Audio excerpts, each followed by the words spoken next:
Hello, on va comprendre la connectivité VNet à VNet.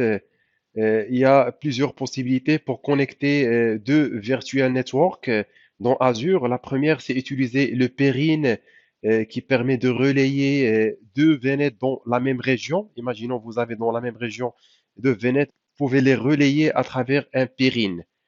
Il y a aussi le Global VNet Pairing qui permet de relayer deux VNet à travers des régions. Si vous avez plusieurs régions ou vous avez plusieurs VNet, vous pouvez les relayer avec le Global VNet Pairing.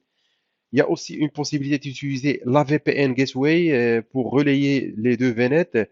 Les ressources dont ces VNet peuvent communiquer entre elles directement à travers leurs adressages IP privés. Vous n'êtes pas obligé d'utiliser des IP publics sur, par exemple, des machines virtuelles pour qu'ils communiquent à travers Internet. Vous pouvez utiliser le Perrine et la communication sera en privé. La contrainte, c'est que ces VNet, ils doivent pas avoir un chevauchement d'adressage IP, c'est-à-dire que vous pouvez pas avoir, par exemple, 10.000/16 sur deux VNet, le même adressage IP, ça crée un chevauchement, l'overlapping. Il faut éviter que la même plage d'IP soit sur deux VNet qui vont avoir un péril entre eux. Vous avez donc la question, lorsqu'on pose le périne, bien sûr, ça reste entre deux vénettes que vous pouvez avoir. Imaginons ici, vous avez un virtual network, un VNet qui s'appelle Hub, ici un VNet A et un VNet B. Et chaque VNet, vous avez bien sûr un ou plusieurs subnets qui hébergent soit des machines virtuelles ou autres. Vous pouvez établir un périne, par exemple ici, un périne entre le VNet A et le VNet hub, aussi entre le hub et le VNet B. C'est-à-dire que vous pouvez avoir ça. Et entre le VNet hub et tout ce qui est on-premise, le réseau de votre data center, vous pouvez avoir un VPN gateway qui permet de relayer ça. Sinon, vous pouvez aussi utiliser la VPN gateway pour établir la connectivité entre deux VNet dans Azure. C'est pas nécessairement entre on-premise, mais vous pouvez aussi relayer entre donc deux VNet dans Azure. Vous avez, comme j'ai dit, la VPN Gateway, c'est une connexion entre deux VNet avec VPN Gateway. Vous avez cette possibilité, par exemple, le VNet dans la région East US et un autre VNet dans UK South. Vous pouvez établir une connectivité à travers la VPN Gateway. Vous devez créer une VPN Gateway sur chaque VNet et bien sûr établir cette connectivité à travers une connexion. On va voir rapidement sur le portail Azure. Par exemple, pour le cas qu'on vient de voir, j'ai créé trois virtual networks, un VNet A, un VNet B et un VNet Hub que j'ai créé.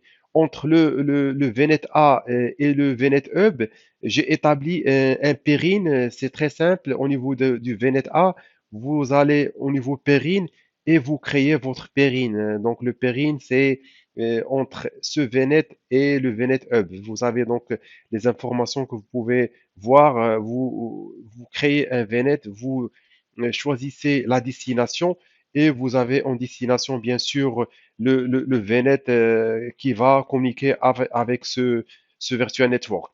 Dès que vous établissez ce périne, bien évidemment, c'est entre les deux sens.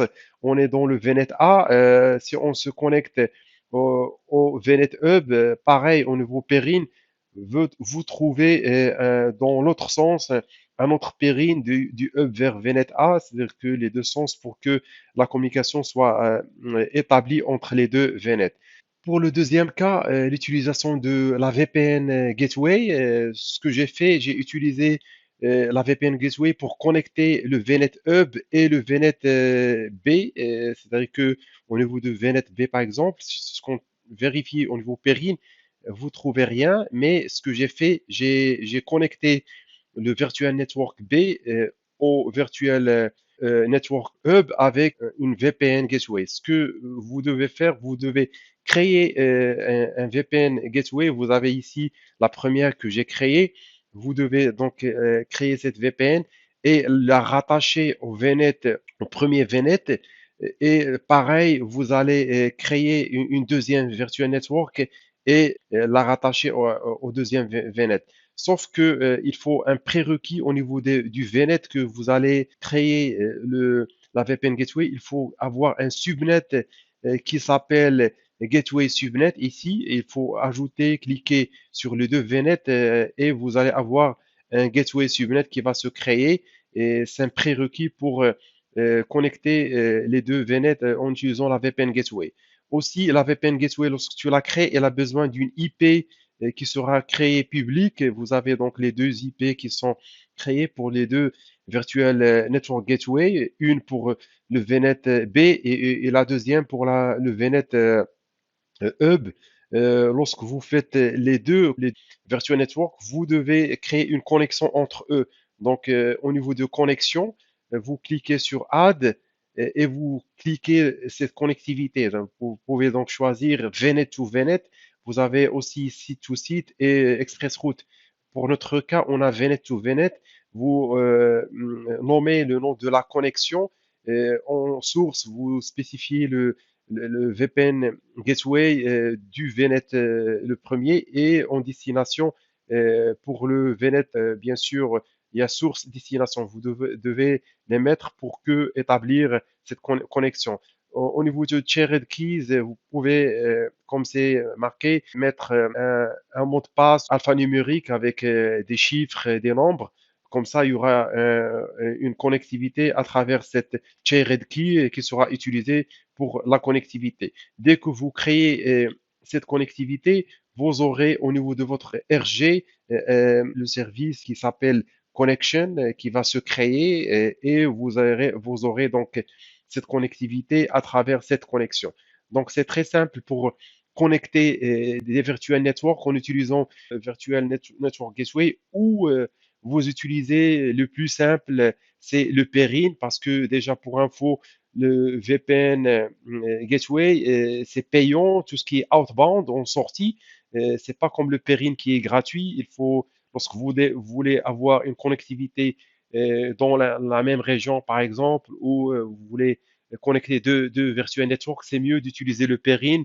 Sinon, la VPN, vous devez payer sur le trafic et bien sûr, si tant que vous avez donc une communication privée, c'est mieux d'utiliser le Perrine. Sinon, la VPN Gateway est utilisée pour connecter, par exemple, un site local vers Azure. Vous pouvez utiliser la VPN Gateway.